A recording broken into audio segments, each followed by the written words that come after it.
নিয়েও যা ঠিক মনে হয়েছে যেটা ঠিক সেটাই বলেছেন, সে বিষয়ে আমার আপত্তির কোনো কারণ নেই। তো আক্রমণ এসেছিল অত্যন্ত কুরুচিকর ভাষায়, একেবারেই নিম্ন স্তরের, কিন্তু তাতেও অবিচল নোবেলজয়ী অর্থনীতিবিদ কিছু না বলেও যেন অনেক কিছুই বলে দিলেন তিনি।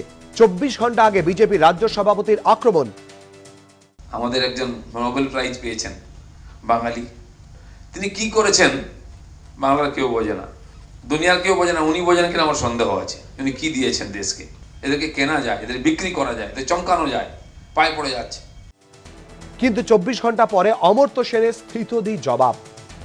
বলার নিয়েও যা ঠিক মনে হয়েছে যেটা ঠিক সেটাই বলেছেন, ওর বলার নিশ্চয়ই অধিকার আছে। অবিভক্ত বঙ্গদেশের মানিকগঞ্জে জন্ম, নাম রেখেছিলেন খোদ রবীন্দ্রনাথ। পড়াশোনা শান্তিনিকেতনে, তারপরে প্রেসিডেন্সি। আদ্যন্ত বঙ্গ সন্তান, নোবেলজয়ী অর্থনীতিবিদ, বাঙালির গর্ব, গোটা দুনিয়া তাকে কুর্নিশ করে। কিন্তু সেই অমর্ত্য সেনকে নিয়েই দিলীপ ঘোষের মুখে কুকথা। রাজ্যবাসী দিলীপ ঘোষকে চেনে বিজেপির রাজ্য সভাপতি হিসেবে, আর যার সম্পর্কে দিলীপের এই বিশ্লেষণ, তিনি অমর্ত্য সেন, যাকে গোটা বিশ্ব চেনে নোবেলজয়ী অর্থনীতিবিদ হিসেবে।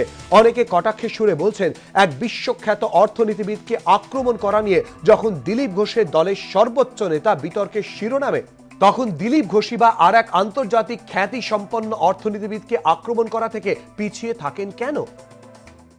তাকে নালন্দার ওখান থেকে ভাইস চ্যান্সেলর থেকে হাঁটিয়ে দেওয়া হয়েছে বলে খুব কষ্ট ওনার। কি করেছেন উনি? এই ধরনের লোকেরা আজকে বাঙালির গর্ব, যাদের কোনো মেরুদণ্ড নাই, যাদের কোনো চরিত্র নাই। বিজেপি রাজ্য সভাপতির এই বেলাগাম আক্রমণকে অবশ্য গুরুত্ব দিতে চাননি নোবেলজয়ী অর্থনীতিবিদ।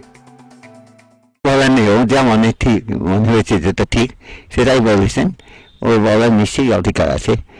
সে বিষয়ে আমার আপত্তির কোনো কারণ নেই। তো এটা যদি আলোচ্য মনে করেন তাহলে নিশ্চয়ই করা উচিত।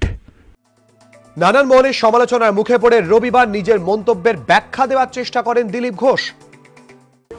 আমি কোনো ব্যক্তিকে আক্রমণ করিনি, আমি বাংলার বুদ্ধিজীবীদের মানসিকতা, তাদের চেষ্টা, তাদের ইচ্ছাকে প্রশ্ন করেছি।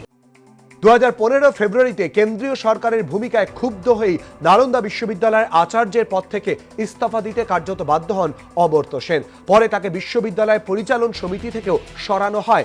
ওই জায়গায় বসানো হয়েছে আরএসএস এবং মোদী ঘনিষ্ঠ বলে পরিচিতদের। তাই অনেকেই শ্লেষের সুরে বলছেন, অমর্ত্য সেনকে বিজেপি এরকম ভাষায় আক্রমণ করবে, এটাই তো স্বাভাবিক। দীপক ঘোষ, গোপাল চট্টোপাধ্যায় ও জয়দীপ হালদার, এবিপি আনন্দ।